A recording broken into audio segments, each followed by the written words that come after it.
Now, last year, our science editor Tom Clark went to Colombia, to a remote mountainous region where many families have a 50% chance of developing Alzheimer's. The villagers have agreed to allow scientists to study what's wrong and monitoring their condition whilst they're alive and donating their brains after death. Now research based on their plight has been published in The Lancet. Here's Tom Clark again.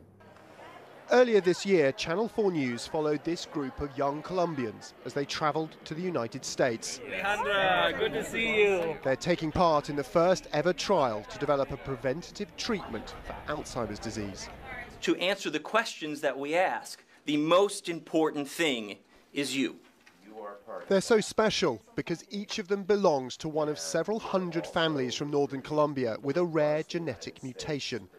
Carriers of the faulty gene are destined to develop Alzheimer's disease. Each volunteer has watched at least one family member die of Alzheimer's. They also know they have around a 50% chance of carrying the gene themselves, though they've agreed not to know their status.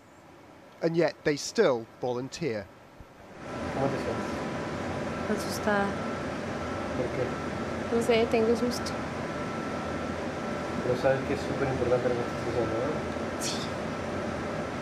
Eso es lo único que me anima. The trial has hardly begun, yet already these volunteers have given scientists a startling new insight into Alzheimer's. In those which carry the mutation, there are signs of the disease decades before symptoms occur. What that does is it opens up a window of changes occurring in the brains of individuals who are destined to get Alzheimer's disease, but who are not symptomatic. So that's an opportunity for therapies designed to prevent symptomatic decline. Professor Fox is working with similar families in the UK. The aim, like in the US, to test whether drugs given during this crucial new window might prevent or slow Alzheimer's before it destroys the brain.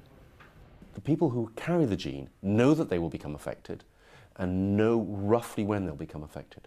And they very generously take part in studies where they are followed longitudinally. So that means one can assess, scan, take samples from people 10, 15 years before the disease and follow them on so that you can see what the changes and how they evolve. A remarkable opportunity. If the drugs these trials aim to test do indeed slow the dreadful progress of Alzheimer's, it could mean these young volunteers might not face quite the same fate as their relatives. No problemas? But they also offer hope to us all. These volunteers may help scientists find a way of detecting common, non-inherited Alzheimer's before it strikes. That could mean better treatment for a disease affecting 1 in 4 people over the age of 80.